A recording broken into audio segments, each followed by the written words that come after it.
Okay. So, Last Supper by Liz Lochhead is um it's going to be the subject of today's lecture, today's video, and basically this poem lays out or sort of in a kind of I guess funny slash mm, I don't know extended metaphor type of way. It sort of talks about and lays out the speaker's last romance or last I don't know last night with the person that she's been going out with, the person that she's been dating, essentially, or she's been in a relationship with. So basically, the extended metaphor in this poem is the symbolism or the sort of, as I said, comparison or metaphor of eating with being intimate, essentially, physical intimacy. Um, and this is not like a new kind of metaphor. This is kind of a classic. This is a very classic metaphor. The idea of food or eating and the idea of sex basically has always been sort of things which have been attached one to the other. Um, for example, the concepts of being sort of someone who is very lustful and someone who is unable to control themselves in general have always been things which are attached as well.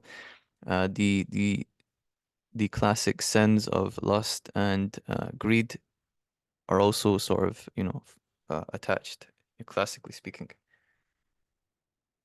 So in any case, that's what sort of is going on in this poem. And the name of the poem itself, Last Supper, is obviously a reference to the Christian story of Christ eating his last meal with his companions, with his followers, his close followers. Um, I believe before he was then killed, before he was then crucified.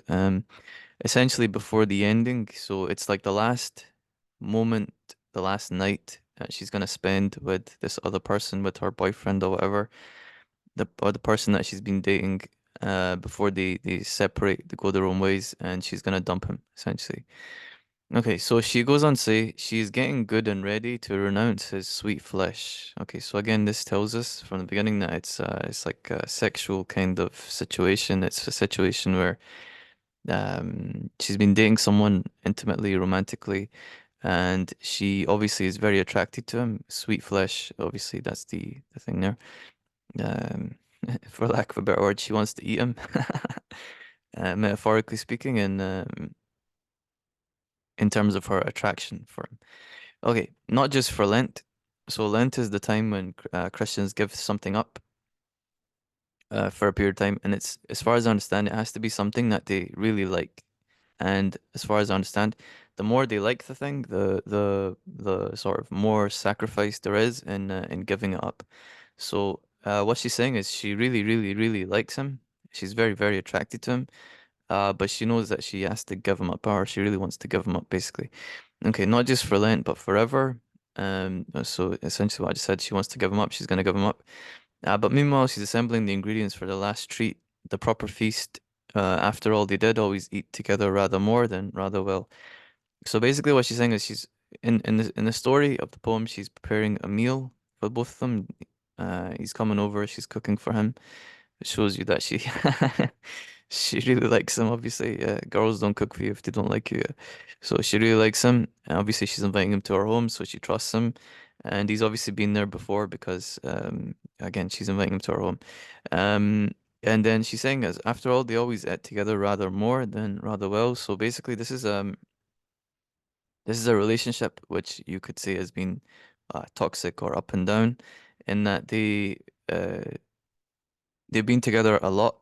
They've been together a lot. It could be talking about being physical together, but you could generalize it to the relationship in that they've been together a lot, um, which would be they're eating rather more, as opposed to being together in like a quality or like a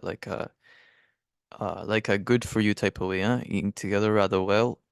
In other words, she's saying like she's been with this person a lot of times. She keeps dating him, she keeps seeing him and dating him and seeing him. even though it's not going good yet, basically. But she can't stop herself, and she's like addicted to him in a way. Like going to McDonald's or something. She's addicted to, uh, she's addicted to this Happy Meal. Yeah, she's addicted to this Happy Meal, and but she knows she needs to stop now. He's like drugs for her. He's like alcohol for her, something like that. Essentially describing the classic bad boy. Yeah. So she's got on her hands the classic bad boy, and she knows that she needs to stop. Yeah, she can't she can't keep going like this. It's not good for her yet, basically. That's what's happening. Okay. The funniest part about this poem, you can see, is that even though she knows it's not good for him, she knows it ain't gonna work out. Even though she knows it's not good for him, it's not gonna work out. She's still she's still preparing him a full dinner. Yeah. This is why and this is why, like, uh the classic nice guy who's not like this. That's why they get so mad at, because it's like, I made you dinner, I brought you flowers. I made you dinner, I brought you flowers, I was so nice to you. Yeah. I took you on an expensive date, but you never cooked me dinner.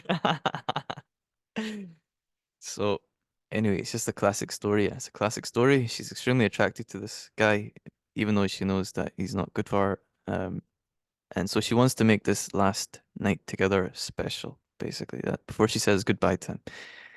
Okay, anyway, so here she is tearing foliage, meaning like salad and like I think scrambling the salad. So foliage is like leaves, so she's obviously putting a salad together. Maybe lighting candles again, so she's making the evenings sort of very special, very romantic. It's not just, she's doing everything she can to make it a special night. Which again tells you the depth of her sort of feelings towards him. She really likes him.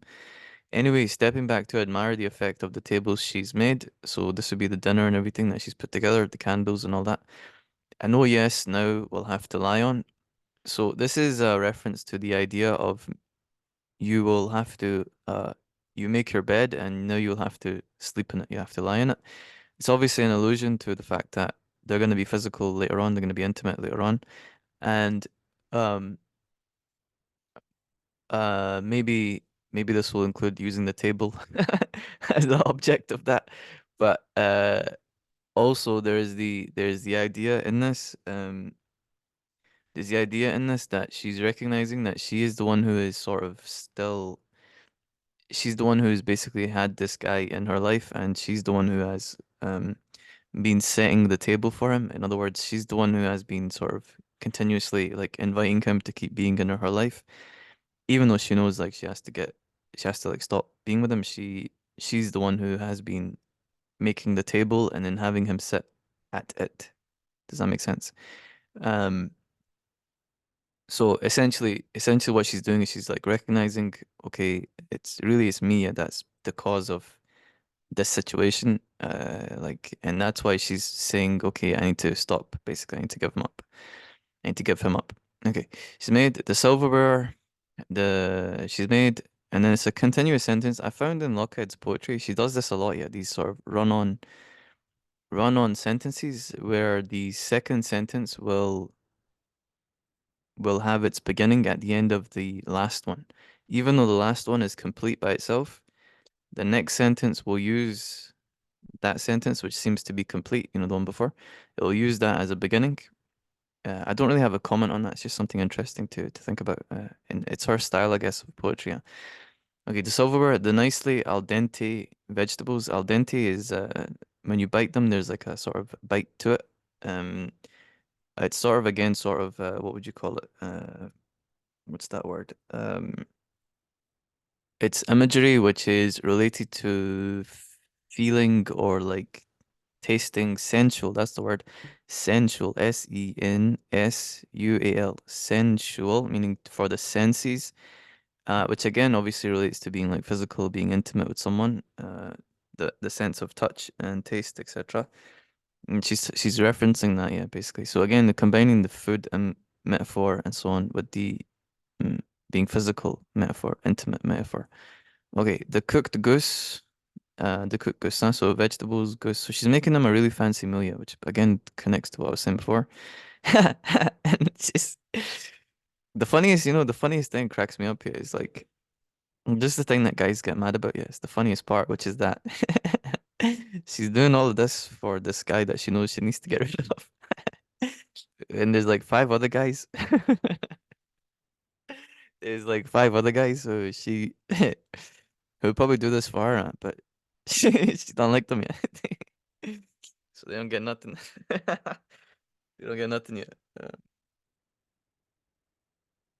So who and the I'd say the mistake guys make is they would get angry about it and then they would like blame her or something and they'd say like,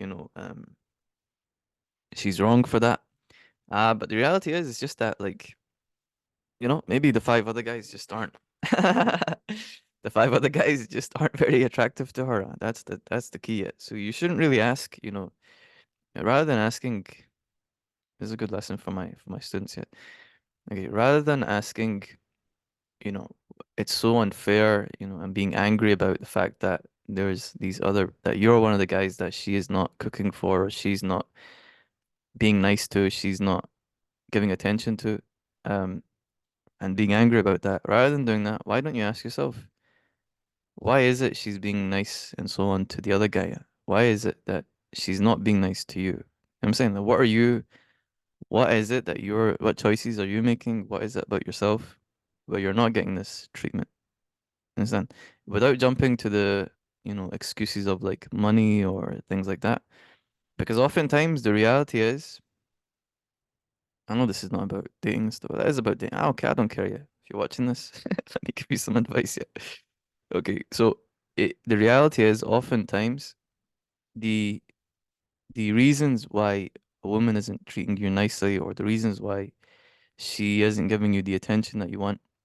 Well, first of all, you remember this too, you're not owed any attention or you're not owed any nice treatment. That's the first thing. No one is entitled to another person's nice treatment or affection, let alone their body or so on. So you're not owed it yet. That's the first thing, number one. And then number two, she's not the only girl out there yet. There's like billions of women yet that you could. Same with if you're a girl. There's billions of men that you could talk to. Um. So anyway, uh, the point is that what do you call it? What was I saying? The point is that so you're not owed these things, but then number two, you need to think about okay. Oftentimes, the reason is not because of like money and stuff. The reason is because of sort of choices that you're making or choices that you yet haven't made. Huh? It's about yourself. You need to basically focus on thinking about how you yourself could embody more qualities which would make you more attractive to the people that you would like to be attractive to, authentically, not like by making things up. I'll give you an example. I'll just speak for young men that are looking for a woman. Because I do realize also that there's some of you some of you boys which aren't into women that you're into other boys. Yeah, I don't have any tips for you. I don't have any tips for you. Some of you girls that are into other girls, yeah, obviously I don't have any tips for you in that case too. Yeah, because that's not me yet. But in any case, yeah, if you're a young man and you're looking to be attractive to women and you want to have this kind of treatment from a woman, uh, really you don't need to learn any games, you don't need to learn any tricks, or anything like that. The real truth of it, okay, is that what you need to do is very simple. You need to basically work on your work on your physical work on your physical strength, your physical self. Okay, because strength is core to what makes a man attractive. Strength, in general, not just to women, but strength. Because fundamentally speaking, you are the one who's supposed to be standing at the gates. You're the one who's supposed to be fighting off the predators, hunting the wild animals and so on. So strength is fundamental. There's one, and then two, the fundamental quality which makes a bad boy, or the attractive type of person, the fundamental quality is that of is two things. Okay, one is truth. So basically, being okay with being yourself and being sort of proud of it. Whatever it is that makes you unique in yourself. Learning to become proud of it and comfortable with it and not hiding it in a way and not trying to blend in. That's one thing.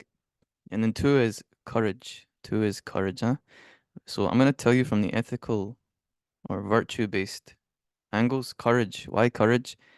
Because courage means that you will be the person who is confident enough to, you know, say hello to the girl that you like. Or you'll be the one that's confident enough to, stand up for what it is that you believe in. You see something happening that's wrong, you'll be the one who's able to, you know, stop that thing from happening. Courage, huh? The classic warrior or hero archetype is the strong, courageous um, man who is on the side of truth. That's like the hero archetype, who's also kind. He's not like mean and stuff. So that's just some tips for you. And that's some tips for you if you want to change and become the type of man that, a girl would be interested in cooking dinner for. And if you want to keep her, and if you don't want to be, because remember this guy's about to get kicked out. He's about to get kicked out of her life. If you want to keep her and you want to actually form a relationship, you combine those qualities, which I just laid out, with other qualities of like kindness, love, understanding, the willingness to, you know, mutually change and all that. I'll be honest with you, that part, that part myself, I'm not good at yet. I'll be honest. But the first part is guaranteed yet. It's a guaranteed science yet. It's a guaranteed science. You know what I'm saying? I've been this guy yet. I'm saying this. So, or I am this guy yet, pretty much. But anyway, it's guaranteed science yet. So just be nice yet. Don't be mean and don't lie yet, pretty much. Okay, anyway, that was the sort of side point. But the point is, okay, she's making this thing, she's making this dinner, and okay, he could be depending on to bring the bottle, so he's gonna bring the alcohol plus betrayal with a kiss. Okay, so again, she recognizes he's not good for her yet. He's gonna basically he's cheat on her, or he's gonna basically lie to her, etc. Yeah. So this part I don't do yet. This isn't me yet. And you can see that he has some of the qualities which make him attractive, but he leans towards the darker side of sort of being also deceptive and being someone who is like a liar, being someone who like would hurt her in some way. And even though people think that you need to do this, in order to be attracted, you don't. You don't actually, because remember the story. Bear in mind, think about the story as a whole. She likes him, and she's making dinner for him and all that, but she's about to kick him out of her life. That's the idea. So the complete person, or the better situation would be that she's attracted to him and all that, but she doesn't kick him out of her life. She still likes him, and she doesn't call him. She just called him someone who betrays people, which means he's a liar to some extent. Which is if he was truthful instead, and therefore, at least they could still be friends or something. They could still talk, something like that. Anyway, so she's made the dinner, and then she goes, already she was imagining it done. So the night being over, with this feast. Okay, excuse me, with this feast and exactly what kind of leftover hash she'd make of it. So basically, after she's spent the night with him, after they've been together and he's left, what kind of leftover hash she'd make of it, meaning the event. So, like, what is she gonna do now with the story of the event? Excuse me, among friends, when it was just the girls, when those three meet again. Um, okay, so basically after the night uh is over and he's gone, then she's gonna meet with her friends. The reference here, when those three meet again, is a reference which sounds very much like Macbeth when the witches at the beginning meet. When those three meet again and they sing their spells and stuff. I've seen some commentary on this um which takes the analysis that this shows sort of the negative side of women or something like that. Me personally, I don't really get that from this poem. I just basically get the idea that basically she's, like after she's been with this guy, after she's had this night, she's gonna go with her friends and they're all gonna talk about it, like, which is what happens. That's like common. Okay.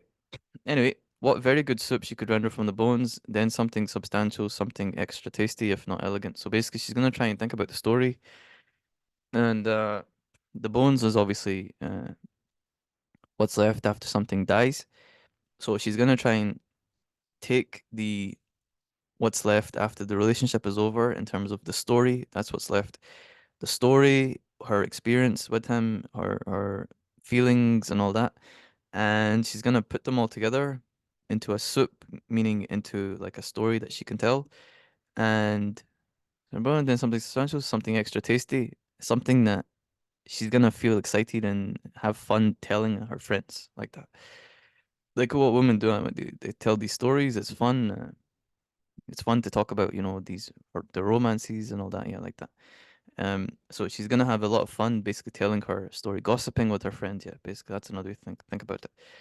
Yes, there they'd be cackling around the cauldron. Again, another reference to the Macbeth with the witches around the cauldron, the sisters around the cauldron, spitting out the gristlier bits of his giblets, his internal organs, the liver, the heart, etc. So all what they're doing, the food now has changed from her being physically intimate with him to now the food is the gossiping, and the friends basically gossiping and chewing on the story. They're chewing on him to an extent, his internal organs in terms of, they're basically making fun of him. They're like gonna be talking about him. They're gonna be saying different things about him, and they're like gonna be critiquing him in a strong. They're all like getting together and they're all like saying, I can't believe he did that, or what an idiot, or oh ha ha, that's amazing, and blah blah like that, gossiping basically. Again, gnawing on the knucklebone of some intricate irony. So again, um, the food thing being extended to looking at the details of the story. Irony is something which is funny. Irony is something which is funny, unexpected, contrasting. That's like irony. Um, um, I don't know. Irony, like an example of irony would be something like I don't know. Someone okay, someone that's blind winning an award or being given the job title of like someone that's blind being made CEO of a glasses company, something like that. Yeah, that's like irony, something like that. Yeah, it's like unexpected. It's like unexpected. There's some element of humor, although you probably wouldn't laugh at that, yeah, because well, it's not really funny. But the point is, it's like ironica. It's like something contrasting. Okay.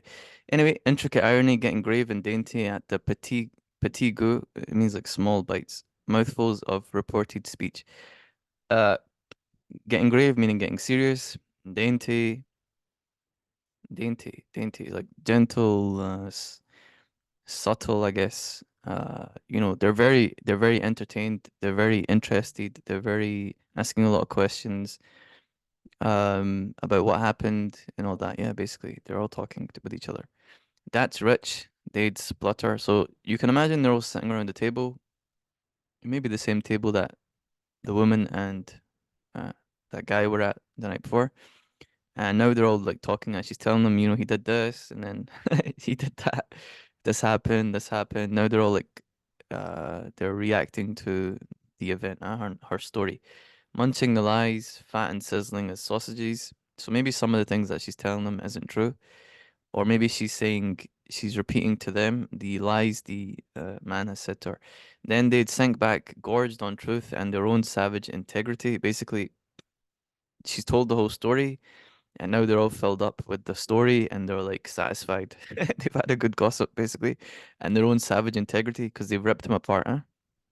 So basically, this is the what happens when like, when girls got together and they're like, "Oh, he's trash, and he doesn't deserve you," etc., etc. They're like destroying him, huh? They're like pulling him apart. They're doing what they're doing what good, I guess. I don't know. Is it what a good friend does? Maybe, yeah, from the female perspective, maybe, yeah. So they're doing what good friends from the female perspective would do, which is to rip apart the guy, to rip apart the ex, basically. Sleek on it all, preening like corbies. Corbies is another word for crows, which are birds that eat the dead. Crows and ravens, those kind of things, they eat the dead, huh? They eat the dead, meaning that they've ripped apart the ex and they've like chewed on his bones and stuff, and they've destroyed him, basically. Their bright eyes blinking is continuation of the bird imagery. Satisfied till somebody would get hungry and go hunting again. So the last line there is a reference to basically they all feel good. They've had their gossip and stuff, and now they're just waiting for one of their members to basically go out and find a man and have another story basically. Have a night with a man or have some adventure with a man, romantic adventure, date someone, and then basically be able to come back to the group and tell some story. If we combine it with the Macbeth reference, which was mentioned, the witches in Macbeth, there is a sort of similarity here in that the witches in Macbeth are the ones who sort of, in a sense, hunt the men. They go and hunt Macbeth, and they tried to hunt Banquo. I can't remember. It's been a while since I read Macbeth. I don't remember if they're successful with Banquo. I don't think so. I'm not sure.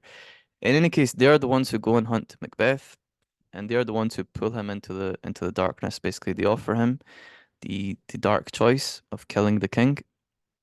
So they go out and they hunt a man, bring him in, and then essentially destroy him. It's like a reference, same kind of idea. Obviously, in this case, she's not exactly going hunting the man, although you could take that reading if you want. That's like one of the commentaries that I did see. If you take that view, the view would be that she's basically, hunted this man in terms of like, attracted him in some way, and then basically attracted him, spent the night with him, and then she did it so that she's got a good story to tell with her friends like that. And then they do this kind of thing to go, and that would be like you could take that view. If you wanted to take the other view, which I think would be makes a bit more sense, it's just basically talking about how they're just waiting for one of their friends to, have another sort of dating adventure, yeah, basically to get into a relationship or to have some adventure with some guy, and then what they're hunting is like the story, not necessarily the guy, but the story of what happens. Yeah, they're excited to hear what's the next story that's gonna happen that we can all talk about and gossip about, something like that. Yeah, that would be like the idea. Okay, so that's the poem. It's quite short. It's a nice little short poem. An interesting look into, I guess, the female sort of world, the female social world, if you like. Main themes in this poem main themes in this poem would be like romance, would be the connection between food or eating and intimacy. Would also be the connection between eating slash food and gossip, something like that. Um, yes. Okay. I think that's enough. I think that's good. Okay. So we'll stop there and take care.